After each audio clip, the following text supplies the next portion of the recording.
നമസ്കാരം. എല്ലാ മാന്യ പ്രേക്ഷകർക്കും സാമൂഹ്യ പാഠത്തിലേക്ക് സ്വാഗതം. ആധുനിക ലോകം അതിന്റെ വേഗത മൂലം നാളുകളിലാണ് ജീവിക്കുന്നത്. യഥാർത്ഥത്തിൽ നമ്മൾ ജീവിച്ചിരിക്കുന്നത് ഈ നിമിഷത്തിൽ മാത്രമാണെങ്കിലും ഈ നിമിഷത്തെക്കുറിച്ചോ നാളെക്കുറിച്ചോ നമ്മൾ ശ്രദ്ധിക്കാറില്ല എന്നതാണ് സത്യം. നമ്മുടെ പൂർണ്ണമായ ശ്രദ്ധ അർഹിക്കുന്നത് ഈ ഒരു നിമിഷം മാത്രമാണ്. മൈൻഡ്ഫുൾനെസ് അഥവാ ശ്രദ്ധാപൂർണത എന്ന വിഷയത്തെപ്പറ്റി, എന്ന ജീവിത രീതിയെപ്പറ്റി ഇന്ന് നമ്മളോട് സംസാരിക്കാൻ എത്തിയിരിക്കുന്നത് doctor Krishnan S, associate professor, department of psychiatry, medical college, Thiruvananthapuram. സാറിനെ നമുക്ക് സാമൂഹ്യ പാഠത്തിലേക്ക് സ്വാഗതം ചെയ്യാം. നമസ്കാരം സാർ. മൈൻഡ്ഫുൾനെസ് എന്ന വാക്ക് പലർക്കും കേട്ട് പരിചയമുണ്ടെങ്കിലും അതെന്താണെന്ന് അതിൻ്റെ പൂർണ്ണ അർത്ഥത്തിൽ മനസ്സിലാക്കുന്നവർ വളരെ ചുരുക്കമാണ്. നമുക്ക് ഏറ്റവും ലളിതമായ രീതിയിൽ മൈൻഡ്ഫുൾനെസ് എന്താണെന്ന് സംസാരിച്ച് നമുക്ക് ആരംഭിക്കാം. തീർച്ചയായും. ഏകദേശം ആകാശത്തെ പോലെ ഒരു വാക്കിനെ പറ്റിയാണ് നമ്മൾ ഈ ചർച്ച ഇന്ന് തുടങ്ങുന്നത്. മൈൻഡ്ഫുൾനെസ് എന്ന് പറയുന്നത് പലർക്കും ഒരു മതപരമായ ഒരു ചടങ്ങ്, റിച്വൽ, അല്ലെങ്കിൽ ആധുനിക ന്യൂറോ സയൻസ് ഗവേഷണം നടത്തിക്കൊണ്ടിരിക്കുന്ന ഏറ്റവും വലിയ ആശയം എന്നിങ്ങനെ രണ്ടർത്ഥത്തിലാണ് പലരും കാണുന്നത്. പക്ഷെ മൈൻഡ്ഫുൾനെസ് എന്ന് വെച്ചാൽ ഏറ്റവും ലളിതമായി നമ്മൾ പറയുകയാണെങ്കിൽ നമ്മൾ എന്താണോ ചെയ്യുന്നത് ആ കാര്യത്തിൽ ശ്രദ്ധിച്ചുകൊണ്ടിരിക്കുക എന്നുള്ളതാണ് നമ്മൾ ഉദ്ദേശിക്കുന്നത്. ഉദാഹരണമായിട്ട് നമ്മൾ ശ്വസിക്കുന്നുണ്ട്, ആ ശ്വാസത്തിൽ ശ്രദ്ധിക്കുക.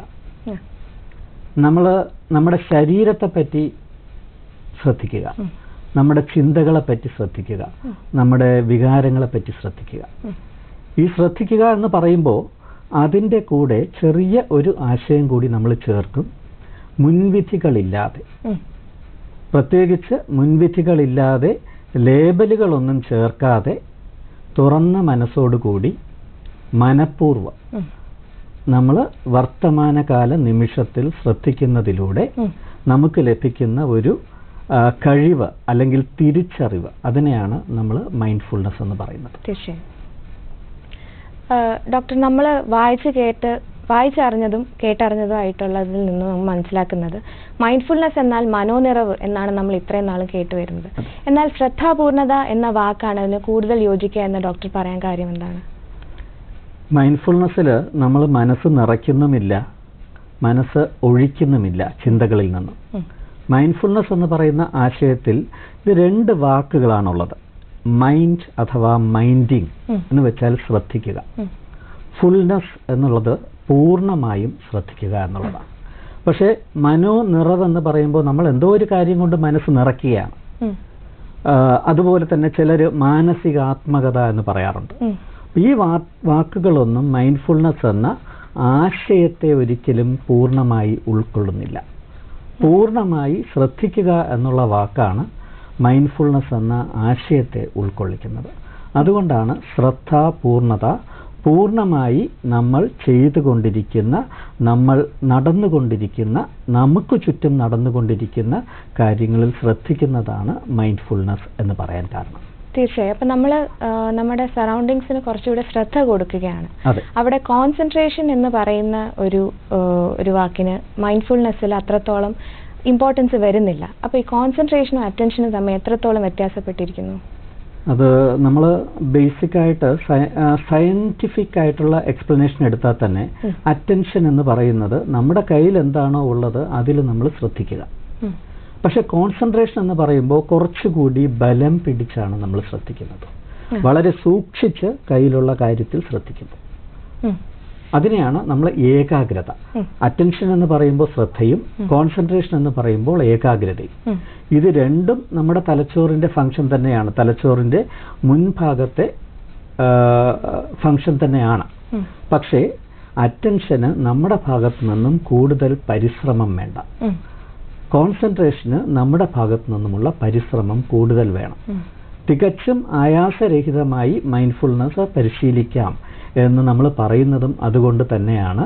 കോൺസെൻട്രേഷൻ വേണ്ട, ശ്രദ്ധ മാത്രം മതി. ശ്രദ്ധയുടെ ഒരു പ്രത്യേകത, ശ്രദ്ധ പെട്ടെന്ന് വിട്ടുപോകും. ആ വിട്ടുപോകുമ്പോൾ അത് തിരിച്ചറിഞ്ഞ് ശ്രദ്ധയെ തിരിച്ചു കൊണ്ടുവരിക. കോൺസെൻട്രേഷൻ എന്ന് വെച്ചാൽ നമ്മൾ പിടിച്ചു കെട്ടിയിട്ടിരിക്കുകയാണ്, അതിൻ്റെ ആവശ്യം ഇല്ല. അതുകൊണ്ടാണ് നമ്മൾ ശ്രദ്ധ മാത്രം മതി, കോൺസെൻട്രേഷൻ വേണ്ട മൈൻഡ്ഫുൾനെസ് പ്രാക്ടീസ് ചെയ്യാൻ എന്ന് പറയാൻ കാരണം. നമുക്ക് ഒരു വ്യക്തിക്ക് ഈ മൈൻഡ്ഫുൾനെസ് അഥവാ ശ്രദ്ധാപൂർണത എങ്ങനെ പരിശീലിച്ചു തുടങ്ങാം? നമ്മുടെ ഒരു ജീവിതത്തിന്റെ ഒരു ഭാഗമായി ഇതിനെ എങ്ങനെ മാറ്റാൻ സാധിക്കും? ഈ പരിപാടി കണ്ടുകൊണ്ടിരിക്കുന്ന ആളുകൾ ഇതിപ്പോൾ ലക്ഷ്മി സംസാരിക്കുമ്പോൾ ലക്ഷ്മി സംസാരിക്കുകയാണെന്നും ഞാൻ സംസാരിക്കുമ്പോൾ ഞാൻ സംസാരിക്കുകയാണെന്നും എൻ്റെ വലത് കൈ മുകളിലേക്ക് പൊങ്ങുമ്പോൾ വലത് കൈ മുകളിലേക്ക് പൊങ്ങുന്നു എന്നും ശ്രദ്ധിച്ചു കഴിഞ്ഞാൽ അവർ ശ്രദ്ധ പരിശീലിച്ചു തുടങ്ങുകയാണ്. ശ്രദ്ധ പരിശീലിച്ചു തുടങ്ങുന്നതാണ് മൈൻഡ്ഫുൾനെസ്സിൻ്റെ ഏറ്റവും ആദ്യത്തെ സ്റ്റെപ്പ്. ഇപ്പം നമ്മുടെ വളരെ സ്പീഡുള്ള ജീവിതത്തിൽ ലക്ഷ്മി പറഞ്ഞതുപോലെ അതിവേഗതയുള്ള ഒരു സമയത്ത് കൂടിയാണ് 1 മുതൽ 60 വരെ എണ്ണിത്തീരുന്നതിനകം ലോകം പിടിച്ചടക്കണമെന്നാണ് നമ്മുടെ പലരുടെയും ആഗ്രഹം. അത്രയും സ്പീഡിൽ നമ്മൾ പോകുന്നത് നല്ലതാണ്. പക്ഷേ പോകുമ്പോൾ ബ്രേക്ക് ചവിട്ടേണ്ടി വന്നാൽ, ഒരു ബമ്പർ വരുന്നു അല്ലെങ്കിൽ മുൻപിൽ നിന്നും അതിവേഗതയിൽ ഒരു വാഹനം വരുന്നു, അവിടെയാണ് നമുക്കൊരു ബ്രേക്കിന്റെ ആവശ്യം വരുന്നത്. ആ ബ്രേക്കാണ് മൈൻഡ്ഫുൾനെസ്. ഇത് പ്രാക്ടീസ് ചെയ്യണമെങ്കിൽ നമുക്ക് കുറച്ച് കാര്യങ്ങൾ, 9 കാര്യങ്ങൾ മൈൻഡ്ഫുൾനെസ് പ്രാക്ടീസ് ചെയ്യാനുള്ള സവിശേഷതകളായിട്ട് ആളുകൾ പറയാറുണ്ട്. ഈ സവിശേഷതകളൊക്കെയാണ് മൈൻഡ്ഫുൾനെസ് പ്രാക്ടീസ് ചെയ്യാൻ നമുക്ക് വേണ്ടത്. ഡോക്ടർ, നമുക്ക് അതിലേക്ക് തിരിച്ചു വരാം. ഒരു കോളർ വെയിറ്റിംഗ് ആണ്. ഹലോ. ഹലോ, നമസ്കാരം. നമസ്കാരം, സാമൂഹ്യ പാഠത്തിലേക്ക് സ്വാഗതം. പേര് പറഞ്ഞ് പരിചയപ്പെടുത്താമോ? അനിലാണ് വിളിക്കുന്നത്. അനിൽ ഇടുക്കി. ശരി സാർ, ഡോക്ടറിനോട് സംശയം ചോദിച്ചോളൂ. സാറേ നമസ്കാരം. സാറേ നമസ്കാരം. സാറേ, നമ്മുടെ ശ്രദ്ധാപൂർണത എന്ന് പറയുമ്പോഴേ ഞാൻ ഇത്ര കവിത എഴുതുന്ന ആളാ സാറേ. അപ്പൊ ഈ എഴുത്തുകാരനായി നമ്മളൊരു ജീവിതമുണ്ട്. അപ്പൊ അതിൽ നമുക്ക് ഈ വാക്ക് ഞാനിപ്പോ ആദ്യമായിട്ട് കേൾക്കുവാണ്. അപ്പൊ നമുക്കിപ്പോ ഈ സമൂഹത്തില് ശ്രദ്ധാപൂർണമായിട്ട് ഇരിക്കാനായിട്ട് സാധിക്കുന്നില്ല. കാരണം മറ്റു നമ്മുടെ പുറത്തുനിന്നുള്ള അങ്ങനെയുള്ള ഒരു സമൂഹ ചുറ്റുപാടാണ് നമുക്കുള്ളത്. അപ്പൊ അത് നമ്മുടെ ഒരു കുറ്റമല്ല സാറേ. അപ്പൊ അത് അതിനെ നമ്മൾ എങ്ങനെ അതിജീവിക്കാൻ പറ്റും എന്നൊന്ന് പറയാം സാറേ. അനിലിന്റെ ചോദ്യം വളരെ നല്ല ചോദ്യമാണ്. അനിലിനെ പോലെ ഞാനും ഫേസ് ചെയ്യുന്ന ഡിഫിക്കൽറ്റിയാണ് അനിൽ ഈ ചോദ്യത്തിൽ കൂടി മുമ്പോട്ട് കൊണ്ടുവന്നിരിക്കുന്നത്. ഒന്ന്, എപ്പോഴും 24 മണിക്കൂറും ശ്രദ്ധിച്ചുകൊണ്ടിരിക്കാൻ ചിലപ്പോൾ നമുക്ക് പറ്റിയെന്ന് വരില്ല. പക്ഷേ ഓർക്കുമ്പോഴൊക്കെ അനിലിനൊന്ന് ശ്രദ്ധിക്കാൻ പറ്റുമോ? ഓർക്കുമ്പോഴൊക്കെ മനുഷ്യ മനസ്സിൻ്റെ സാധാരണ സ്വഭാവമാണ് അലഞ്ഞു തിരിഞ്ഞ് നടക്കുക എന്ന് പറയുന്നത്. അതൊരിക്കലും ഒരു അബ്നോർമാലിറ്റി അല്ല. സാധാരണഗതി ഈ അലഞ്ഞു തിരിഞ്ഞ് നടക്കുന്ന മനസ്സിനെ അനിൽ ഓർക്കുമ്പോഴൊക്കെ അനിലൊന്ന് ശ്വാസത്തിലേക്ക് കൊണ്ടുവരുന്നു, അല്ലെങ്കിൽ ചുറ്റുമുള്ള കൊച്ചു കൊച്ചു കാര്യങ്ങളിലേക്ക് കൊണ്ടുവരുന്നു. ഇതാണ് മൈൻഡ്ഫുൾനെസ് പഠിക്കാൻ വേണ്ടി ആദ്യം നമുക്ക് ചെയ്യാവുന്നൊരു കാര്യം. ഈ ഒരു ചെറിയ സ്റ്റെപ്പിൽ നിന്നാണ് ഞാനും തുടങ്ങുന്നത്. ഇപ്പോഴും പലപ്പോഴും ശ്രദ്ധ വിട്ടുപോകുമ്പോൾ ഞാനും പരിശീലിക്കുന്നത് ഇത് തന്നെയാണ്. എനിക്ക് തോന്നുന്നത് അനിലിനും ഇത് തന്നെയായിരിക്കും ഒരു നല്ല വഴി തുടക്കത്തിനായി. ശരി സാർ. സാറേ, ഒരു ഡൗട്ട് കൂടി ചോദിച്ചോളൂ സാർ. സാറേ, ഇത് മെഡിസിൻ കൊണ്ട് മാറ്റാൻ വരുന്ന യോഗ അങ്ങനെയുള്ള കാര്യങ്ങൾ ഇതിന് ഉപകരിക്കുമോ? ഇത് യോഗയും മെഡിറ്റേഷനുമൊക്കെ മൈൻഡ്ഫുൾനെസ് എന്ന് പറയുന്ന സങ്കേതത്തിലേക്ക് എത്താനുള്ള വഴികളാണ്, ടെക്നിക്സ് അല്ലെങ്കിൽ ടൂളുകൾ എന്ന് പറയും. യോഗയും മൈൻഡ്ഫുൾനെസ്സുമൊക്കെ മൈൻഡ്ഫുൾനെസ്സിലേക്ക് എത്താൻ, യോഗയും മെഡിറ്റേഷനുമൊക്കെ മൈൻഡ്ഫുൾനെസ്സിലേക്ക് എത്താനുള്ള ഉപകരണങ്ങളാണ്. മൈൻഡ്ഫുൾനെസ് എന്ന് പറയുന്നത് പൂർണ്ണമായി ഒരു കാര്യത്തിൽ ശ്രദ്ധിക്കുന്നതിലൂടെ നമ്മുടെ തലച്ചോറിന് ലഭിക്കുന്ന ഒരു സ്കിൽ അഥവാ നിപുണത എന്നാണ്. നന്ദി സാർ. Okay, thank you. നന്ദി സാർ, പരിപാടിയിലേക്ക് വിളിച്ചതിന്. പരിപാടി തുടർന്നും കാണുക. ഡോക്ടർ, നമ്മൾ സംസാരിച്ചുകൊണ്ടിരുന്ന 9 സവിശേഷതകളിലേക്ക് തിരിച്ചു വരാം. അതെ, മൈൻഡ്ഫുൾനെസ് പരിശീലിക്കാൻ വേണ്ടി ചില സവിശേഷതകൾ വേണം. പക്ഷേ മൈൻഡ്ഫുൾനെസ് പരിശീലിച്ചു കഴിഞ്ഞാൽ നമുക്ക് ലഭിക്കുന്നതും ഇതേ സവിശേഷതകൾ തന്നെയാണ് എന്നുള്ളതാണ് തമാശ. ആദ്യത്തേത് ക്ഷമ, പേഷ്യൻസ്. രണ്ടാമത്തേത് അക്സെപ്റ്റൻസ്. ഈ പേഷ്യൻസ് എന്ന് പറയുമ്പോൾ ഒരു ദിവസം കൊണ്ടോ ഒരാഴ്ച കൊണ്ടോ നമുക്ക് മൈൻഡ്ഫുൾനെസ് പ്രാക്ടീസ് ചെയ്ത് അതിൻ്റെ കംപ്ലീറ്റ് ലെവലിൽ എത്താൻ പറ്റില്ല. അപ്പം അതിൻ്റേതായ സമയം. ഒരു ചിത്രശലഭം കൊക്കൂണിൽ നിന്നും പതുക്കെ പുഴുവായി പുറത്തു വന്ന് ചിറക് വിരിച്ച് ബട്ടർഫ്ലൈ ആയി മാറുന്നത് പോലെ അതിൻ്റേതായ സമയം കൊടുത്താൽ മാത്രമേ നമുക്ക് മൈൻഡ്ഫുൾനെസ്സിൻ്റെ ലെവലിലേക്ക് എത്താൻ പറ്റൂ. 2, അക്സെപ്റ്റൻസ്. നമുക്കുള്ള ബുദ്ധിമുട്ടുകൾ അംഗീകരിക്കണം. നേരത്തെ അനിൽ ചോദിച്ചതുപോലെ എനിക്ക് ചിന്ത അങ്ങോട്ടും ഇങ്ങോട്ടും പോകുന്നു, ഞാൻ എങ്ങനെ മൈൻഡ്ഫുൾനെസ് പ്രാക്ടീസ് ചെയ്യും. ഈ അക്സെപ്റ്റൻസ്, എൻ്റെ ചിന്ത പല സ്ഥലത്തേക്കും പോകുമ്പോൾ ഞാനത് തിരിച്ചറിഞ്ഞാൽ അതിനെ തിരികെ ശ്രദ്ധയിലേക്ക് കൊണ്ടുവരണം. നോൺ ജഡ്ജ്മെന്റ്, മുൻവിധികളില്ലാതെ ഇരിക്കൽ എന്നുള്ളതാണ് മൂന്നാമത്തെ സവിശേഷത. ഇതിനകത്ത് മുൻവിധികളില്ലാതെ ഇരിക്കുക എന്ന് പറയുമ്പോഴത്തേക്ക് നമ്മൾ ഒന്നിനെ നല്ലതെന്നോ ചീത്തയെന്നോ ലേബൽ ചെയ്യാതെ അതിൻ്റെ ഗുണങ്ങളെ അക്സെപ്റ്റ് ചെയ്തുകൊണ്ട് മുമ്പോട്ട് പോകുക. മൈൻഡ്ഫുൾനെസ് എളുപ്പമാണോ എന്ന് ചിലർ ചോദിക്കാറുണ്ട്. എളുപ്പവുമല്ല, പ്രയാസവുമല്ല. മൈൻഡ്ഫുൾനെസ് പ്രാക്ടീസ് ചെയ്യാൻ ഓർക്കുക എന്നുള്ളതാണ് നമ്മൾ ചെയ്യേണ്ട കാര്യം. മുൻവിധികളില്ലാതെ ശ്രദ്ധിക്കാൻ ഓർക്കുക. ലെറ്റ് ഗോ, ചില കാര്യങ്ങളിൽ കടിച്ചു തൂങ്ങിക്കിടക്കാതെ അതിനെ വിട്ടുകളയാനുള്ള പരിശീലനം. ചിലതരം ചിന്തകളിൽ നിന്നും ചിലതരം വികാരങ്ങളിൽ നിന്നും അതിൽ കടിച്ചു തൂങ്ങിക്കിടക്കാതെ അതിനെ വിട്ടുകളയാനുള്ള പരിശീലനം. ബിഗിനേഴ്സ് മൈൻഡ്, 10 വർഷം മൈൻഡ്ഫുൾനെസ് പ്രാക്ടീസ് ചെയ്തു മെഡിറ്റേഷൻ. 11ാമത്തെ വർഷം തുടങ്ങുമ്പോഴും തുടക്കക്കാരന്റെ മനസ്സോടുകൂടി അത് പരിശീലിക്കാൻ സാധിക്കുക എന്നുള്ളതാണ് അടുത്ത സവിശേഷത. നോൺ സ്ട്രൈവിങ്, അമിതമായി പരിശ്രമിക്കാതിരിക്കുക എന്നുള്ളതാണ്. 10 മിനിറ്റ് നമ്മൾ മെഡിറ്റേറ്റ് ചെയ്യാൻ പറയുമ്പോൾ 2 മണിക്കൂറും 3 മണിക്കൂറും ചെയ്ത് നമ്മുടെ ശരീരത്തെയും നമ്മുടെ മനസ്സിനെയും പീഡിപ്പിക്കാതിരിക്കുക എന്നുള്ളതാണ് മൈൻഡ്ഫുൾനെസ് പരിശീലിക്കാൻ നമുക്ക് വേണ്ട ഒരു സവിശേഷത. ചെറുതായി തുടങ്ങി, ഇപ്പം ഒരു വെയിറ്റ് ലിഫ്റ്റർ ആദ്യം എടുത്ത് തുടങ്ങുന്നത് 10 ടണ്ണിന്റെ ഭാരമായിരിക്കില്ല. പക്ഷെ വളരെ ചെറിയ ഭാരം എടുത്ത് തുടങ്ങിയാൽ ക്രമേണ നമുക്ക് കുറച്ചുകൂടി വലിയ ഭാരം എടുക്കാൻ പറ്റും. ഈ മൈൻഡ്ഫുൾനെസിന്റെ ഈ ശ്രദ്ധയുടെ സവിശേഷതയും അങ്ങനെ തന്നെയാണ്. ചെറിയ കാര്യങ്ങൾ ചെറുതായി ശ്രദ്ധിച്ചു തുടങ്ങിയാൽ ക്രമേണ കൂടുതൽ കാര്യങ്ങളിൽ ശ്രദ്ധിക്കുന്നതിലൂടെയുള്ള പ്രയോജനം നമുക്ക് കിട്ടും. അതുപോലെ തന്നെ ക്യൂരിയോസിറ്റി, കൗതുകം, തുറന്ന മനസ്സോടെ കാര്യങ്ങളെ കാണാൻ. ഒരു മെഴുകുതിരി കത്തി നിൽക്കുന്നത് കാണുന്നത് പോലെ തുറന്ന മനസ്സോടെ ക്യൂരിയസ് ആയിട്ട് കാര്യങ്ങളെ കാണാൻ. ഇങ്ങനെയുള്ള കുറേ സവിശേഷതകളാണ് മൈൻഡ്ഫുൾനെസ് പ്രാക്ടീസ് ചെയ്യാൻ വേണ്ടി നമുക്ക് വേണ്ടത്. പക്ഷേ മൈൻഡ്ഫുൾ ആയിക്കഴിഞ്ഞു നമ്മൾ എങ്ങനെ അറിയും? അതറിയുന്നതും ഈ സവിശേഷതകൾ വലിയ ബുദ്ധിമുട്ടില്ലാതെ നമുക്ക് പ്രാക്ടീസ് ചെയ്യാൻ പറ്റും എന്നതിൽ കൂടിയാണ്. അപ്പൊ വഴി, ലക്ഷ്യം, ഈ 2 കാര്യങ്ങളാണ് ഉള്ളത്. മൈൻഡ്ഫുൾനെസ് എന്ന് പറയുന്ന ലക്ഷ്യത്തിലേക്കുള്ള വഴിയും മൈൻഡ്ഫുൾനെസ് തന്നെയാണ് എന്നുള്ളതാണ് രസകരമായ വസ്തുത. പക്ഷെ ഈ രസകരമായ വസ്തുതയാണ് ഇന്ന് ന്യൂറോ സയൻസ് ഗവേഷണങ്ങൾ കൂടി തെളിയിച്ചു കൊണ്ടിരിക്കുന്നത്. നമുക്ക് തിരിച്ചു വരാം ഡോക്ടർ. ഒരു കോളർ വെയിറ്റിംഗ് ആണ്. ഹലോ. സാമൂഹ്യ പാഠത്തിലേക്ക് സ്വാഗതം. ഇതാരാണ്? പേര് പറഞ്ഞ് പരിചയപ്പെടുത്താമോ? ഇത് ശ്രീനിധിയാണ്, വട്ടിയൂർക്കാവ് കുലശേഖരത്തിൽ നിന്നാണ്. ഓക്കെ, ഡോക്ടറിനോട് സംശയം ചോദിച്ചോളൂ. ഹലോ, നമസ്കാരം ഡോക്ടർ. ഹലോ, നമസ്കാരം ഡോക്ടർ. എന്റെ പേര് ശ്രീനിധി എന്നാണ്. ഞാൻ വട്ടിയൂർക്കാവ് കുലശേഖരത്തിൽ നിന്നാണ് വിളിക്കുന്നത്. നമ്മൾ ഒരു ബുക്ക് വായിക്കുമ്പോഴായാലും അത് ഒന്നും നമുക്കൊരു അതിനൊരു ശ്രദ്ധ കിട്ടുന്നില്ല. അതൊരു മൈൻഡിലേക്ക് അത് ഒരു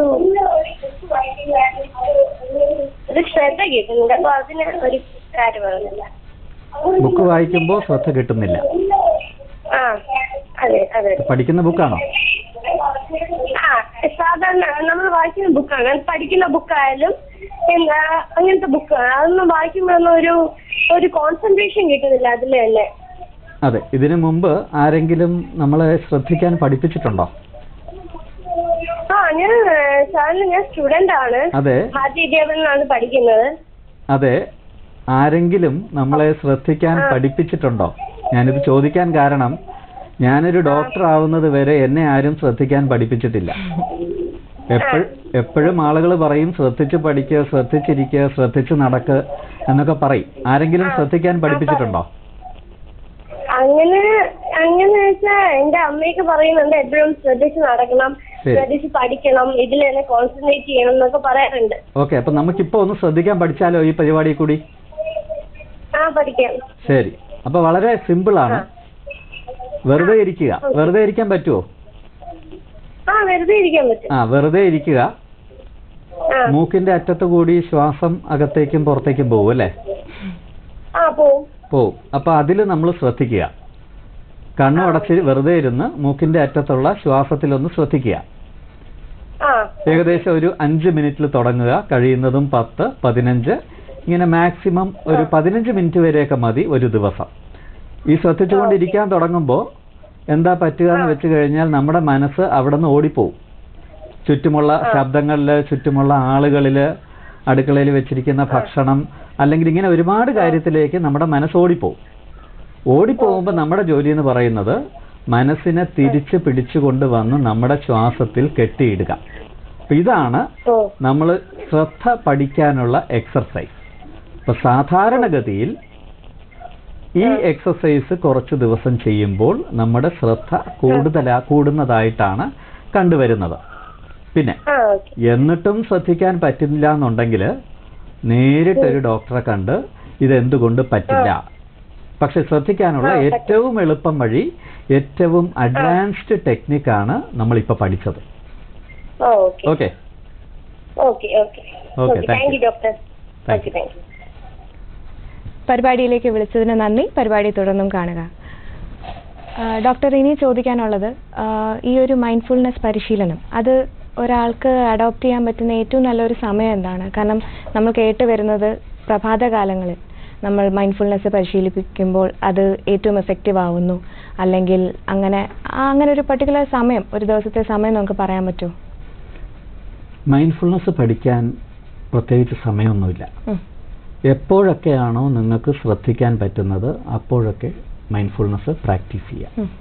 പിന്നെ മൈൻഡ്ഫുൾനെസ് പ്രാക്ടീസിന് വേണ്ടി നമ്മൾ ഫോർമൽ ആൻഡ് ഇൻഫോർമൽ ടെക്നിക്സിനെ പറ്റി പറയാറുണ്ട്. ഫോർമൽ എന്ന് പറയുമ്പോൾ ഔപചാരികമായ മാർഗങ്ങൾ, ഒരു സ്ഥലത്തിരുന്ന് 10 20 മിനിറ്റ് ധ്യാനിക്കുന്ന ഒരു പരിപാടി.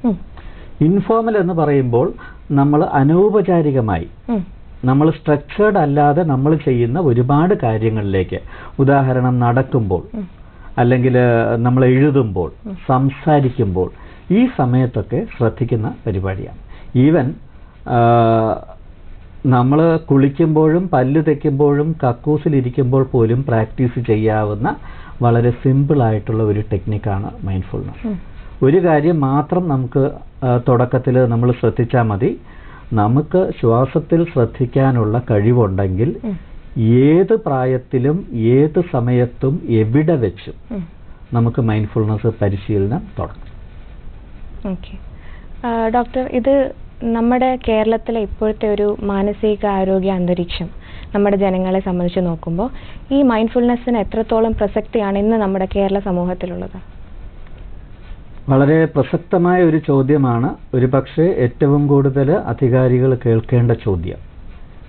ഇന്നത്തെ കേരളത്തിലെ മാനസികാരോഗ്യ റിപ്പോർട്ട് അനുസരിച്ച് ഏകദേശം 10% ആളുകൾ വിഷാദരോഗവും ആകാംക്ഷയും ലഹരി മരുന്നുപയോഗവും പൊരുത്തപ്പെടൽ പ്രശ്നങ്ങളും ഒക്കെ ഉള്ളവരാണ്.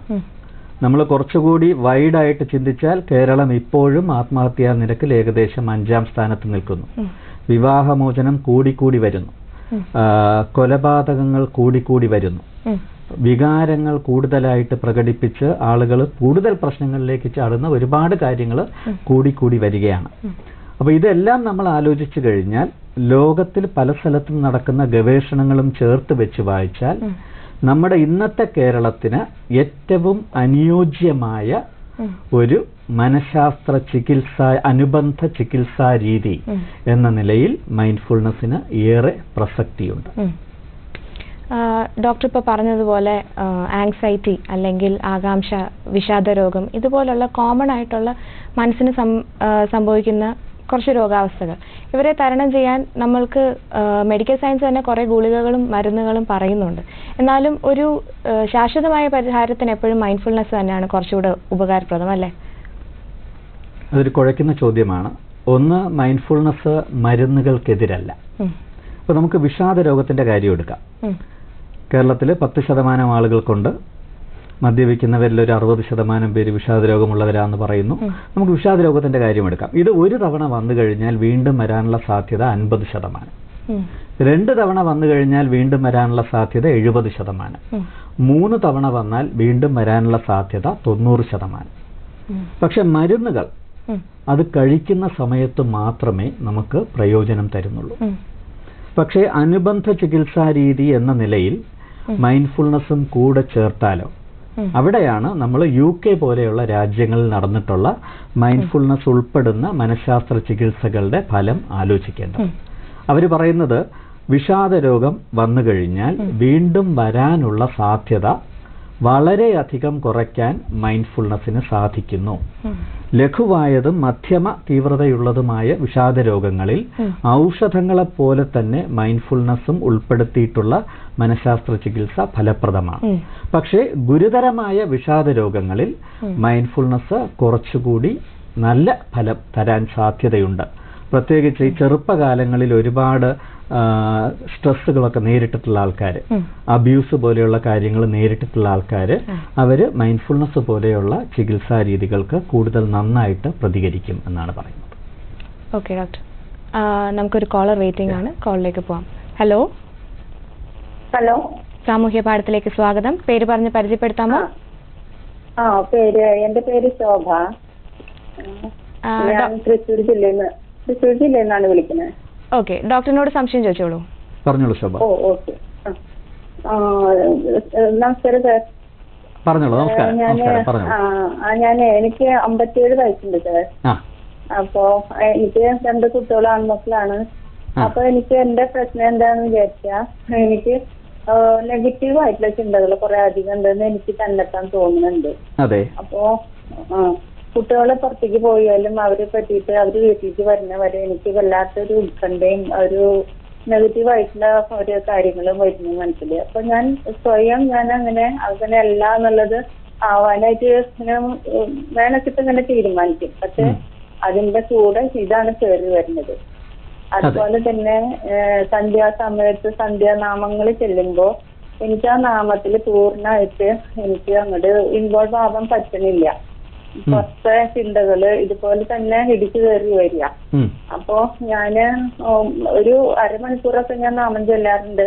അപ്പൊ ആ ചൊല്ലണ സമയം എനിക്ക് വേസ്റ്റ് ആണെന്ന് ഇങ്ങനെ തോന്നുന്നു. കാരണം എനിക്ക് അതിലേക്ക് ശ്രദ്ധിക്കാൻ പറ്റുന്നില്ല. അപ്പൊ ഞാൻ എന്താ ചെയ്യേണ്ടത്? ഞാൻ കുറച്ചൊക്കെ യോഗ അഭ്യസിച്ചിട്ടുണ്ടായിരുന്നു. അപ്പോ അതും എനിക്ക് തോന്നുന്നു അതൊന്നും എനിക്ക് അങ്ങനെ കണ്ട് ശരിയായിട്ടില്ലാന്ന്. അപ്പോ എനിക്ക് കൂടുതൽ എന്താ വെച്ചാൽ എന്റെ മനസ്സിന്റെ ഒരു കൺട്രോൾ എനിക്ക് കിട്ടാൻ ഞാൻ എന്താ ചെയ്യേണ്ടതെന്ന് അങ്ങനെ പ്രാർത്ഥന തന്നെയാണ് എന്റെ ഏറ്റവും എനിക്ക് എഫക്റ്റീവായിട്ട് തോന്നുന്നത്. പക്ഷെ ഇപ്പൊ അതിൽ ശ്രദ്ധിക്കാൻ പറ്റണില്ല കൂടുതലായിട്ട്.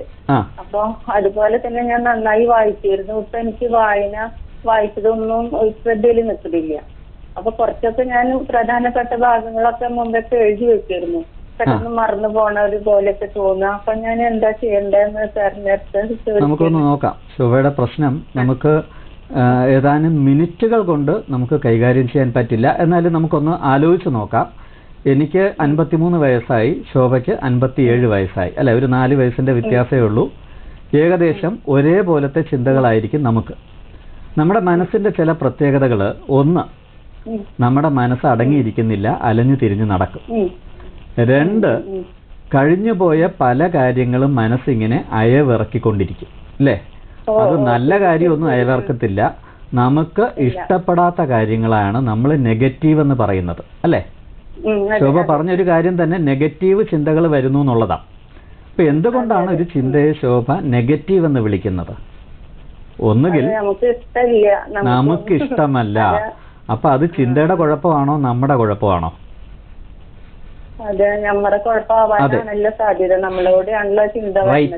അപ്പൊ എന്തുകൊണ്ടാണ് നമുക്കത് ഇഷ്ടമല്ലാത്തത് എന്നൊന്ന് ആലോചിക്കുക. ഇങ്ങനെ ആലോചിച്ചു കഴിഞ്ഞാൽ അടുത്ത പടിയിലേക്ക് നമ്മൾ എത്തും. അതായത് നമ്മുടെ മനസ്സ് കുറെ കഥകൾ ഉണ്ടാക്കും. ഈ നെഗറ്റീവ് ചിന്ത നമുക്ക് ഇഷ്ടപ്പെടാത്തതിന്റെ കാരണം നമ്മുടെ മനസ്സ് കുറെ ചിന്തകൾ ഉണ്ടാക്കും, അല്ലേ? ഒന്ന് ആലോചിച്ച് നോക്കുക. എന്റെ തലയിൽ ഇപ്പൊ ഒരുപാട് മുടിയുണ്ട്, കാണുന്നുണ്ടല്ലോ, അല്ലേ? കാണുന്നുണ്ടല്ലോ, എന്റെ തലയിൽ ഒരുപാട് മുടിയുണ്ട്. അപ്പൊ ഈ ക്യാമറയുടെ മുമ്പിൽ ഇരിക്കുമ്പോ എന്റെ മനസ്സ് ചിന്തകൾ ഉണ്ടാക്കി തുടങ്ങും. അതായത് തലയിൽ മുടിയില്ലാത്ത ആൾക്കാർ ക്യാമറയുടെ മുമ്പിൽ ഇരുന്ന് ആരും ശ്രദ്ധിക്കത്തില്ല, മുടിയാണ് സൗന്ദര്യം, അടുത്ത തവണ വിഗ് വെച്ച് വരണം, ഇങ്ങനെ കഥകൾ ഉണ്ടാക്കും, അല്ലേ? ഈ കഥകളെല്ലാം നമ്മുടെ മനസ്സിന്റെ പ്രത്യേകത, ഈ കഥകളെല്ലാം സത്യമാണെന്ന് നമ്മുടെ മനസ്സ് വിശ്വസിക്കും. അപ്പൊ നമ്മൾ ശോഭ മനസ്സിലാക്കേണ്ട ഒരു കാര്യം, എല്ലാ ചിന്തകളും എല്ലായ്പ്പോഴും വസ്തുതകളല്ല. ഇത് മനസ്സിലാക്കി കഴിഞ്ഞാൽ ശോഭയ്ക്ക് വരുന്ന ചിന്തയുടെ വലിയൊരു ശതമാനം വെറും ചിന്തകൾ മാത്രമാണെന്ന് മനസ്സിലാകും. ഞാനിപ്പോൾ ഒരു തവണ ഞാനിത് പറഞ്ഞു കഴിഞ്ഞാൽ ചിലപ്പോൾ ശോഭയ്ക്ക് ഇത് പ്രാക്ടീസ് ചെയ്യാൻ പറ്റില്ല. എനിക്ക് തോന്നുന്നത് ശോഭ പതുക്കെ മൈൻഡ്ഫുൾനെസ് പ്രാക്ടീസ് തുടങ്ങുകയാണെങ്കിൽ ശോഭയുടെ ചിന്തകളുടെ അസ്വസ്ഥത കുറയ്ക്കാൻ വേണ്ടിയിട്ടുള്ള ഒരു വഴി കിട്ടും. പ്രാർത്ഥിക്കുന്നത് കുഴപ്പമൊന്നുമില്ല, പക്ഷേ ശ്രദ്ധിച്ച് പ്രാർത്ഥിച്ചോളൂ. അവിടെയും നമ്മൾ പ്രാർത്ഥിക്കുമ്പോൾ ഓരോ വരിയിലും ശ്രദ്ധിച്ച്, ആ ശ്രദ്ധയാണ് ശോഭയുടെ നെഗറ്റീവ് ചിന്തകളെ പോസിറ്റീവും ആ നെഗറ്റീവ് ചിന്തകൾ കൊണ്ടുണ്ടാകുന്ന അസ്വസ്ഥതയെ സന്തോഷവും സംതൃപ്തിയുമാക്കി മാറ്റേണ്ടത്. ഒന്ന് ശ്രമിച്ചു നോക്കിക്കൂടെ? ശ്രമിച്ചു നോക്കാം സർ. അത് നമ്മള് രാവിലെയാണോ വൈകിപ്പോഴും അതിന് നമ്മൾ അങ്ങനെ ഇരിക്കുമ്പോ വെറുതെ പണികളൊക്കെ ഒഴിഞ്ഞിരിക്കുമ്പോ ചെയ്താൽ മതിയോ, അതോ അതിന് വേണ്ടിട്ട് നമ്മളൊരു സമയം കണ്ടെത്തണോ? എപ്പോഴാണോ ശോഭയ്ക്ക് സമയം കിട്ടുന്നത് ആ സമയമാണ് ഏറ്റവും നല്ല സമയം, അല്ലേ? സമയമില്ലാത്തപ്പോ ഇരിക്കുന്നതല്ലല്ലോ, സമയമുള്ള സമയത്ത് ഇരിക്കുന്നതാണ് നല്ലത്. Okay, thank you doctor. Thank you very much. പരിപാടിയിലേക്ക് വിളിച്ചതിന് നന്ദി. പരിപാടി തുടർന്നും കാണുക.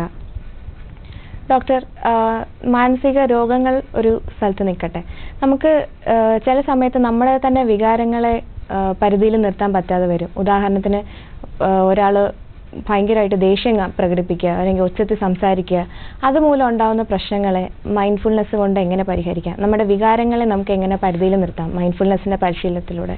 മൈൻഡ്ഫുൾനെസ്സിന് 2 പ്രയോജനങ്ങളാണ് പ്രധാനമായിട്ട് പറയുന്നത്. ഒന്ന്, ശ്രദ്ധ വർദ്ധിപ്പിക്കുന്നു. 2, വികാരങ്ങളെ നിയന്ത്രിക്കാൻ സഹായിക്കുന്നു. നമുക്കൊരു ചെറിയൊരു എക്സാമ്പിൾ നോക്കാം. നമ്മുടെ തലച്ചോറ് എന്ന് പറയുന്നത് ഏകദേശം ഇതുപോലെയാണ് ഇരിക്കുന്നത്. ഇത് തലച്ചോറ്, ഇത് സ്പൈനൽ കോഡ് താഴെയുള്ളത്. ഈ തലച്ചോറിന്റെ മുൻഭാഗം, എൻ്റെ തലയുടെ ഈ ഭാഗം, ഇതാണ് നമ്മൾ സാധാരണ രീതിയിൽ നമ്മുടെ ശ്രദ്ധ, ഏകാഗ്രത ഇതൊക്കെ നിയന്ത്രിക്കുന്നത്.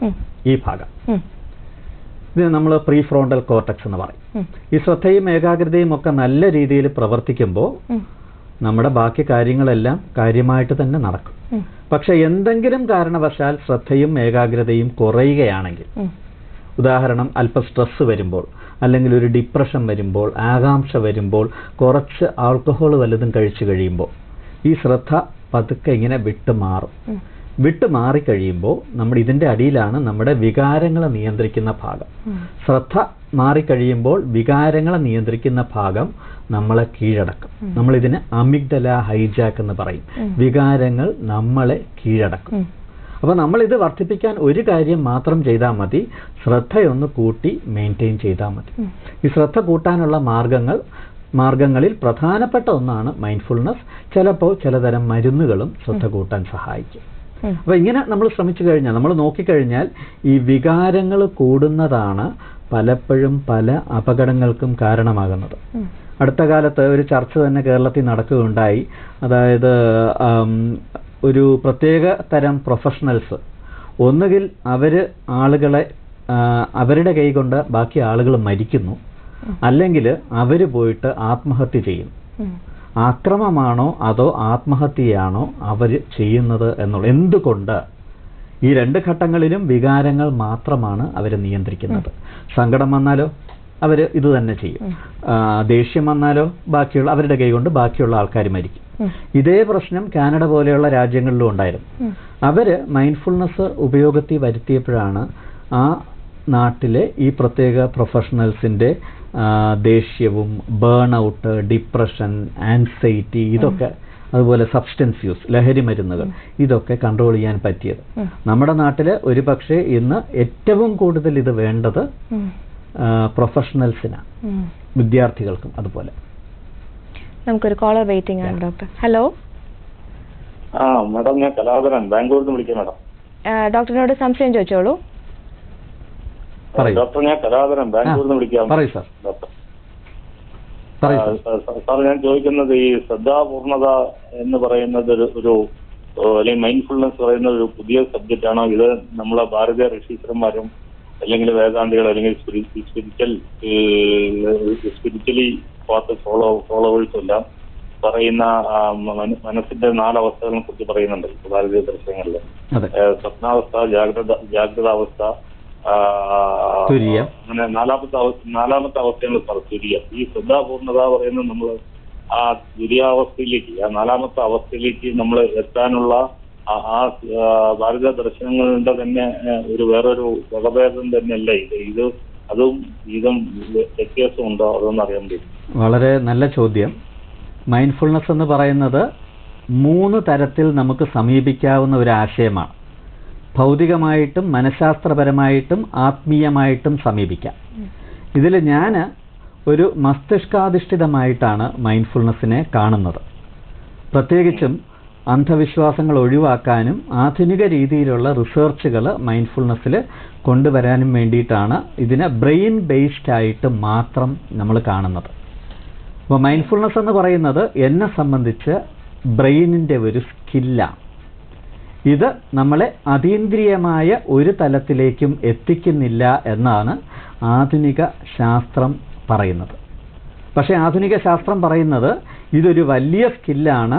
ഈ സ്കില്ല് കൊണ്ടുള്ള പ്രയോജനമെന്ന് പറയുന്നത് വളരെ വലുതാണ്. താങ്കൾ തന്നെ ഒന്ന് ആലോചിച്ച് നോക്കൂ. ഒരു പർട്ടിക്കുലർ ടൈം 30 ആഴ്ചകൾ പരിശീലിച്ചു കഴിഞ്ഞാൽ താങ്കളുടെ തലച്ചോറിൻ്റെ ചിന്തിക്കുന്ന ഭാഗത്തിൻ്റെ കട്ടി കൂട്ടുന്ന രീതിയിലേക്ക് ഒരു ശാസ്ത്രം വികസിക്കുകയാണെങ്കിൽ അതുകൊണ്ടുള്ള പ്രയോജനം എത്രമാത്രമായിരിക്കും. അപ്പോൾ ജാഗ്രത്, സ്വപ്ന, സുഷുപ്തി, തുരീയം എന്ന് പറയുന്ന സ്റ്റേജസ് പലപ്പോഴും കൺസെപ്ച്വലായിട്ട് മാത്രമേ എന്നെ പോലെയുള്ള ആൾക്കാർ പഠിച്ചിട്ടുള്ളൂ. പക്ഷെ നമ്മൾ കാണുന്ന ശാസ്ത്രത്തിൻ്റെ വളർച്ച നമുക്ക് മനുഷ്യന് ഇന്നത്തെ കാലത്ത് ഏറ്റവും കൂടുതൽ പ്രയോജനപ്പെടുന്ന രീതിയിലാണ്. അവിടെയാണ് ഈ തലച്ചോറിനെ ഡയറക്റ്റായിട്ട് ആക്ട് ചെയ്തിട്ടുള്ള മൈൻഡ്ഫുൾനെസ്സിൻ്റെ ഫലങ്ങൾ ഞങ്ങൾ പഠിക്കുന്നത്. ഞങ്ങൾ പ്രധാനമായിട്ടും ബ്രെയിൻ ബേസ്ഡ് ആയിട്ടാണ് മൈൻഡ്ഫുൾനെസ്സിനെ കാണുന്നത്. സാർ അങ്ങനെയാണെങ്കിൽ വേറെ ഒരു സംശയമുണ്ട്. പറഞ്ഞോളൂ സാർ. വേറെ ഒരു സംശയം, അങ്ങനെയാണെങ്കിൽ അത് സയന്റിഫിക്കലി കറക്റ്റ് ആണോ എന്നറിയില്ല. നമ്മളുടെ ബ്രെയിനിന്റെ വളർച്ച ഒരു കുട്ടിക്ക് ജനിച്ച കുട്ടികൾ 15 വയസ്സ് വരെയൊക്കെ അതിനുള്ളിൽ ബ്രെയിൻ മാക്സിമം വളർച്ച സാധിക്കും. പിന്നെ നമ്മൾ 90% വളർച്ച പ്രാപിച്ചു. പിന്നെ 15 വയസ്സിന് ശേഷമുള്ള ഇത് പിന്നെ ആകെ 10% വളരുന്നുള്ളൂ. അത് പറയുന്നുണ്ട്. അപ്പൊ നമ്മൾ ഈ അഭ്യാസവും അല്ലെങ്കിൽ ഈ പറയുന്ന ഈ പാത്തിലൊക്കെ പോകുമ്പോൾ 90% വളർച്ച പ്രാപിച്ചു കഴിഞ്ഞാൽ കഴിഞ്ഞ് ബാക്കി 10%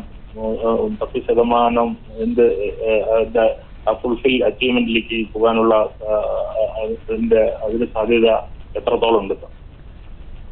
ഞാൻ MBBS പഠിച്ചൊരു കാര്യം, ഒരു 10-20 വയസ്സ് കഴിഞ്ഞാൽ തലച്ചോറ് വളരത്തൊന്നുമില്ല.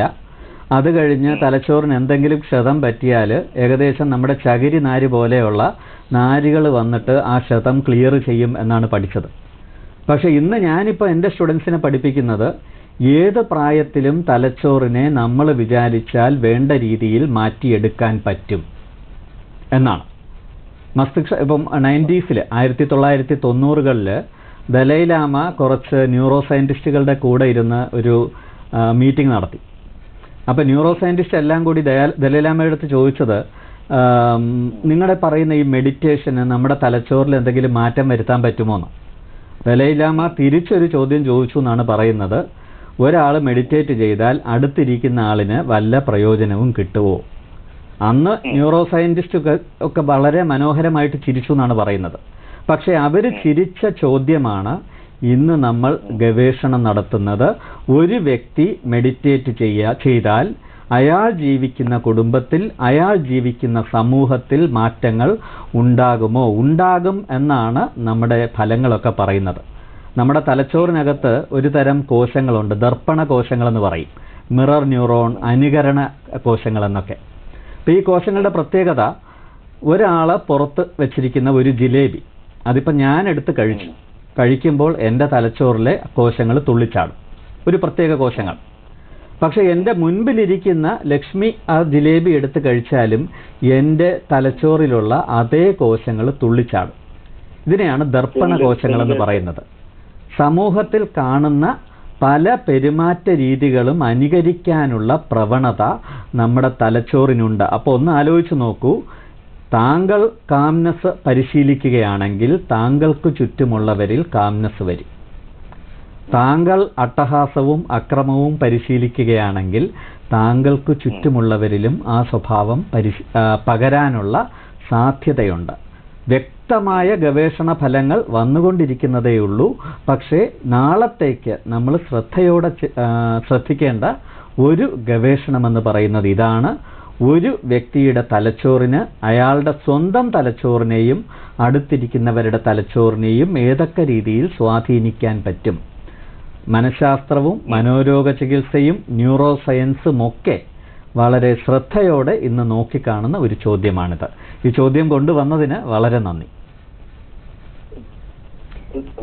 നന്ദി സർ, പരിപാടിയിലേക്ക് വിളിച്ചതിന്. പരിപാടി തുടർന്നും കാണുക. സർ, മറ്റൊരു കാര്യം, നമ്മളിപ്പം പ്രായത്തിന്റെ ഒരു വ്യത്യാസമില്ലാതെ നമ്മളെല്ലാവരും നേരിടുന്ന ഒരു പ്രശ്നമാണ് മറവി. പിന്നീട് അത് വാർദ്ധക്യത്തിലേക്ക് പോകുമ്പോൾ അത് മറവി രോഗമായി മാറുന്നു. അപ്പം ഈ ഒരു മറവിയുടെ ഒരു അവസ്ഥ മറികടക്കാൻ നമുക്ക് എത്രത്തോളം മൈൻഡ്ഫുൾനെസ്സിനെ ഉപയോഗിക്കാം? മറവിയുടെ പ്രധാന കാരണം മറവി രോഗമല്ല എന്നുള്ളത് നമ്മൾ ആദ്യം മനസ്സിലാക്കുക. മറവിയുടെ ഏറ്റവും പ്രധാനപ്പെട്ട കാരണം നമ്മൾ ശ്രദ്ധിക്കുന്നില്ല എന്നുള്ളതാണ്. ഇതിപ്പം പലർക്കും മറവി ഉണ്ടാവാറുണ്ട്. ലക്ഷ്മിക്കും ഉണ്ടാവാറുണ്ട്, എനിക്കും ഉണ്ടാവാറുണ്ട്. സൈക്യാട്രിസ്റ്റ് ആണ്, ഡിഗ്രി ഉണ്ടെന്ന് പറഞ്ഞിട്ട് കാര്യമൊന്നുമില്ല, മറവി ഉണ്ടാവാറുണ്ട്. ആ മറവിയുടെ ഏറ്റവും പ്രധാനപ്പെട്ട കാരണമെന്ന് പറയുന്നത് ശ്രദ്ധക്കുറവാണ്. ശ്രദ്ധക്കുറവ് മാറ്റാൻ ഏറ്റവും നല്ല ഉപായം ശ്രദ്ധിച്ച് പഠിക്കുക എന്നുള്ളതാണ്. അപ്പോൾ ഓരോ തവണയും നമ്മുടെ ശ്രദ്ധ പാളിപ്പോകുന്നു എന്ന് മനസ്സിലാക്കുമ്പോൾ വീണ്ടും വീണ്ടും ശ്രദ്ധിക്കാൻ പഠിച്ചുകൊണ്ടിരിക്കുക. ഒരു പശുവിനെ കെട്ടുന്നത് പോലെയാണ്. പശുവിനെ നമ്മൾ എവിടെയെങ്കിലും കെട്ടിയിട്ട് അവർക്ക് തെങ്ങി കെട്ടിയിടുകയാണ്. പശു അഴിച്ചുകൊണ്ട് പോകും. നമ്മൾ പിന്നെയും പിടിച്ചുകൊണ്ട് വന്ന് പശുവിനെ തെങ്ങി കെട്ടും. പിന്നെയും പശു പോകും, പിന്നെയും കെട്ടും, പിന്നെയും പോവും, പിന്നെയും കെട്ടും. ഇതിങ്ങനെ തുടരും. കുറച്ചു നേരം കഴിയുമ്പോൾ പശുവിന് മനസ്സിലാവും പോയിട്ട് കാര്യമൊന്നുമില്ല, ഇവരെന്നെ പിന്നെയും പിടിച്ച് ഇവിടെ കൊണ്ട് തന്നെ കെട്ടും. അതേപോലെ തന്നെയാണ് ശ്രദ്ധ ആവർത്തിച്ച് പരിശീലിച്ചാൽ നമുക്ക് ശ്രദ്ധ വർദ്ധിക്കും. ഇതുമായിട്ട് ബന്ധപ്പെട്ട് ചില കാര്യങ്ങളെ പറ്റി കൂടി പറയാം. മറവി രോഗം എന്ന് പറയുന്ന ഒരു കാര്യം, മേധാക്ഷയം, ഡിമെൻഷ്യ എന്നൊക്കെ പറയുന്ന രോഗം. മറവി ഈ രോഗത്തിന്റെ പ്രധാന ലക്ഷണമാണ്. രോഗം തുടങ്ങിക്കഴിഞ്ഞാൽ നമുക്ക് പിന്നെ ആ രോഗ തീവ്രത, മുന്നോട്ട് പോകുന്ന രോഗഗതിയുടെ സ്പീഡ് കുറയ്ക്കാം എന്നുള്ളത് മാത്രമാണ് നമുക്ക് ചെയ്യാൻ പറ്റുന്നത്. മരുന്നുകളും നമ്മളെ സഹായിക്കുന്നത് രോഗത്തിന്റെ തീവ്രത വളരെ പെട്ടെന്ന് വർദ്ധിക്കാതിരിക്കാൻ വേണ്ടിയിട്ടാണ്. പക്ഷേ ഇത്തരം രോഗാവസ്ഥകളിൽ ഇപ്പോൾ വിദേശ രാജ്യങ്ങളിലൊക്കെ അവർ പഠിക്കുന്നുണ്ട് മൈൻഡ്ഫുൾനെസ്സിന് മറവി രോഗത്തിൽ എന്ത് ചെയ്യാൻ പറ്റും. 3 കാര്യങ്ങളെ പറ്റിയാണ് അവർ പറയുന്നത്. ഒന്ന്, മറവി രോഗം വരാതെ പ്രിവെന്റ് ചെയ്യാൻ മൈൻഡ്ഫുൾനെസ്സിന് സാധിക്കും എന്ന ഒരു സജഷനുണ്ട്. ഗവേഷണങ്ങൾ നടന്നുകൊണ്ടിരിക്കുന്നതേ ഉള്ളൂ, അതുകൊണ്ടാണ് ഞാൻ സജഷൻ എന്ന് പറഞ്ഞത്. രണ്ടാമത്, വന്ന മറവി രോഗം ഭേദമാക്കാൻ സാധിക്കും. ഇതും ഗവേഷണം തുടക്കത്തിൽ മാത്രമാണ്. മൂന്നാമത്തേത്, മുന്നോട്ടുള്ള രോഗഗതിയുടെ പുരോഗതി, രോഗഗതിയുടെ സ്പീഡ് കുറയ്ക്കാൻ പറ്റും. ഇതിനോട് ചേർത്ത് വെച്ചാണ് നേരത്തെ നമ്മൾ പറഞ്ഞ മൈൻഡ്ഫുൾനെസ് എന്ന പരിശീലനം വളരെ നാളുകൾ തുടർച്ചയായി ചെയ്താൽ തലച്ചോറിന്റെ ചിന്തിക്കുന്ന ഭാഗത്തിന്റെ കട്ടി കൂടും എന്നുള്ള ഫലം നമ്മൾ വായിക്കേണ്ടത്. വിദേശ രാജ്യങ്ങളിൽ മാത്രമല്ല, നമ്മുടെ നാട്ടിലും ഇതിന്റെ പ്രാഥമികമായ ഗവേഷണങ്ങൾ ശ്രീചിത്ര മെഡിക്കൽ സെന്ററിൽ ട്രിവാൻഡ്രം മെഡിക്കൽ കോളേജും ആയിട്ട് റിലേറ്റ് ചെയ്ത് നടക്കുന്നുണ്ട്. ഫലങ്ങൾ വരാനിരിക്കുന്നേ ഉള്ളൂ. ഒരുപാട് പൂക്കൾ പൂക്കാനിരിക്കുന്ന ഒരു ചെറിയ പൂന്തോട്ടമാണ് മൈൻഡ്ഫുൾനെസ് എന്ന് പറഞ്ഞാൽ അതിൽ വലിയ അത്ഭുതമൊന്നുമില്ല. ഇതുവരെ നമ്മൾ കണ്ട പൂക്കളെയും കാട്ടിൽ എത്രയോ കൂടുതലാണ് നമ്മൾ ഇനി കാണാനിരിക്കുന്നത്. സർ, കേരളത്തിൽ ഇതിനെപ്പറ്റി നടക്കുന്ന ഗവേഷണങ്ങളെ പറ്റിയും പഠനങ്ങളെ പറ്റിയും ഒന്ന് വിശദമാക്കാമോ? വിദേശ രാജ്യങ്ങളിൽ നടക്കുന്നതിനെ പറ്റി നമ്മൾ ഒരുപാട് കേൾക്കുന്നുണ്ട്. സർ ഇപ്പോൾ പറഞ്ഞ പോലെ ശ്രീചിത്രയിൽ നടക്കുന്ന ആ ഒരു പഠനത്തെ പറ്റി ഒന്ന് വ്യക്തമാക്കാമോ? ശ്രീചിത്രയിൽ നമ്മൾ നടക്കുന്നത് പ്രാരംഭ ദശയിലാണ്. പക്ഷേ ഈ മേധാക്ഷയം അല്ലെങ്കിൽ ഡിമെൻഷ്യ രോഗമുള്ള ആളുകളെ വളരെ നേരത്തെ ഡയഗ്നോസ് ചെയ്ത് കഴിഞ്ഞാൽ അവരെ മൈൻഡ്ഫുൾനെസ് പഠിപ്പിക്കുകയും അവരുടെ തലച്ചോറിലുണ്ടാകുന്ന മാറ്റങ്ങൾ സ്കാനിങ്ങിൽ കൂടി കണ്ടുപിടിക്കാൻ ഒരു ശ്രമം നടത്തുകയുമാണ് ചെയ്യുന്നത്. പരിശീലനത്തിന് മുമ്പും 10 ആഴ്ച നീണ്ടു നിൽക്കുന്ന പരിശീലനത്തിന് ശേഷവും ഇവരുടെ ബ്രെയിൻ നമ്മൾ സ്കാൻ ചെയ്യും. ഇതുപോലെ തന്നെ തിരുവനന്തപുരം മെഡിക്കൽ കോളേജിൽ വിഷാദ രോഗവുമായിട്ടും ആകാംക്ഷ രോഗവുമായിട്ടും ലഹരി മരുന്നുപയോഗവുമായിട്ടും ഈവൻ ഡോക്ടർമാരുടെ സ്ട്രെസ്സുമായിട്ടും ഒക്കെ ബന്ധപ്പെട്ട് റിസർച്ചുകൾ നടക്കുന്നുണ്ട്. കേരളത്തിൽ പല സ്ഥലത്തായിട്ട് റിസർച്ച് നമ്മൾ ഒരുമിച്ച് തന്നെ കോർഡിനേറ്റ് ചെയ്യുന്നതിനെ പറ്റിയും ആലോചിക്കുന്നുണ്ട്. ഇതുപോലെ തന്നെ ബാംഗ്ലൂരിലെ national institute of mental health and neuro sciences, NIMHANS, അവിടെയും മൈൻഡ്ഫുൾനെസ്സിനെ പറ്റി ഒരുപാട് റിസർച്ചുകൾ നടക്കുന്നുണ്ട്. കഴിഞ്ഞ കേരളത്തിൽ ഈ വാക്ക് കേട്ടു തുടങ്ങിയിട്ട് ഏകദേശം ഒരു 12 വർഷത്തോളമേ ആവുന്നുള്ളൂ. 2005 ഞങ്ങളിത് പ്രാക്ടീസ് ചെയ്ത് തുടങ്ങുമ്പോൾ ഈ വാക്കെന്ന് പറയുന്നത് കേൾക്കുന്നവർക്ക് ചിരിക്കാനുള്ള ഒരു വഴി മാത്രമായിരുന്നു, അല്ലെങ്കിൽ ഏതെങ്കിലും ഒരു മതം പ്രചരിപ്പിക്കാനുള്ള രീതി മാത്രമായിരുന്നു. മസ്തിഷ്കാധിഷ്ഠിതമായിട്ട് മൈൻഡ്ഫുൾനെസ്സിനെ കാണുന്ന ഒരു കാഴ്ചപ്പാടില്ലായിരുന്നു. പക്ഷെ ഇന്ന് തുടർച്ചയായി 10 വർഷത്തിൽ കൂടുതലായിട്ട് നമ്മൾ ട്രെയിനിങ് പ്രോഗ്രാംസ് കണ്ടക്ട് ചെയ്യുന്നുണ്ട്. ട്രിവാൻഡ്രം മെഡിക്കൽ കോളേജ്, കേരളത്തിന്റെ പല ഭാഗത്തും ഇന്ത്യക്ക് പുറത്തും നമ്മുടെ ട്രെയിനിങ് പ്രോഗ്രാംസ് ഉണ്ട്. പക്ഷേ മൈൻഡ്ഫുൾനെസ് കുറച്ചുകൂടി ആളുകൾ കേട്ടു തുടങ്ങി എന്നുള്ളതാണ് ഞങ്ങളെ സംബന്ധിച്ച് ഏറ്റവും പോസിറ്റീവായ കാര്യം. പല സ്ഥലത്തു നിന്നും മൈൻഡ്ഫുൾനെസ് ട്രെയിനിങ്ങിന് വേണ്ടി മാത്രം ഒന്ന് ആലോചിച്ച് നോക്കുക, ഒരു 1000 കിലോമീറ്റർ താണ്ടി ഒരു ഭാര്യയും ഭർത്താവും മൈൻഡ്ഫുൾനെസ് പഠിക്കാൻ തിരുവനന്തപുരത്തെത്തുന്നു. ഇത് 1000 കിലോമീറ്റർ, കൂട്ടിയും കുറച്ചും പറഞ്ഞതല്ല, തള്ളല്ല. അപ്പോൾ 1000 കിലോമീറ്റർ താണ്ടി അവരിവിടെ എത്തുന്നു എന്ന് പറയുമ്പോൾ വേറൊന്നുമല്ല അത് കാണിക്കുന്നത്, ഈ വാക്ക് എവിടെയൊക്കെയോ തട്ടി എവിടെയൊക്കെയോ എത്തുന്നു എന്നുള്ളതാണ്. തീർച്ചയായും. അപ്പോൾ ഇതിനെപ്പറ്റിയുള്ള കൂടുതൽ കൃത്യമായ രീതിയിലുള്ള പരിശീലനത്തിനും ഒപ്പം പഠനങ്ങൾക്കും തിരുവനന്തപുരം മെഡിക്കൽ കോളേജിന്റെ സൈക്യാട്രി വിഭാഗവുമായി ബന്ധപ്പെടാവുന്നതാണ്. ഡെഫിനറ്റ്ലി. ഞാനത് ഒരു ഓഫറായിട്ട് തന്നെ, തിരുവനന്തപുരം മെഡിക്കൽ കോളേജിലെ പരിശീലനങ്ങളെല്ലാം തികച്ചും സൗജന്യമാണ്. റെസിഡൻസ് അസോസിയേഷനുകൾ, സർക്കാർ ഓഫീസുകൾ, പ്രൈവറ്റ് ഓഫീസുകൾ, ആർക്ക് വേണമെങ്കിലും ഒരു 20 പേരുള്ള ടീമിനെ തിരുവനന്തപുരം മെഡിക്കൽ കോളേജിലേക്ക് സൗജന്യ പരിശീലനത്തിനായി തിരഞ്ഞെടുക്കുകയും മെഡിക്കൽ കോളേജിലെ സൈക്യാട്രി ഡിപ്പാർട്ട്മെന്റുമായിട്ട് ബന്ധപ്പെടുകയും ചെയ്യാം. പരിശീലനം തികച്ചും സൗജന്യമാണ്, 5 പൈസ ചെലവാക്കാതെ. ഇതാലോചിക്കേണ്ടത്, നോർത്ത് ഇന്ത്യയിൽ പോയാൽ മൈൻഡ്ഫുൾനെസ് ട്രെയിനിങ്ങിന് 20,000 മുതൽ 50,000 രൂപ വരെയും, ഇന്ത്യക്ക് പുറത്തു പോയാൽ 3 മുതൽ 12 ലക്ഷം വരെയും ചെലവാകുന്ന ഒരു സമയത്താണ് തിരുവനന്തപുരം മെഡിക്കൽ കോളേജ് ഈ ഒരു സ്റ്റെപ്പുമായിട്ട് മുമ്പോട്ട് വരുന്നത്. നമുക്ക് അനുവദിച്ചിരിക്കുന്ന സമയം ഇവിടെ പൂർണ്ണമാവുകയാണ് ഡോക്ടർ. മൈൻഡ്ഫുൾനെസ് എന്ന് പറയുന്ന ഒരു ടോപ്പിക്കിനെ പറ്റി എത്രത്തോളം പറഞ്ഞാലും തീരില്ല. അതിന്റെ പ്രസക്തി കൂടിക്കൂടി വരുവാണ് ഓരോ ദിവസം കഴിയും തോറും. ഈ ഒരു സമയത്ത് നമുക്ക് ഇത്രയും അറിവ് പങ്കുവെച്ച് തന്നതിന് സാറിനോട് നന്ദി പറയുന്നു. സാമൂഹ്യ പാഠത്തിന്റെ ഇന്നത്തെ അധ്യായം ഇവിടെ പൂർണ്ണമാവുകയാണ്. വീണ്ടും മറ്റൊരു ദിവസം കണ്ടുമുട്ടാം. നന്ദി.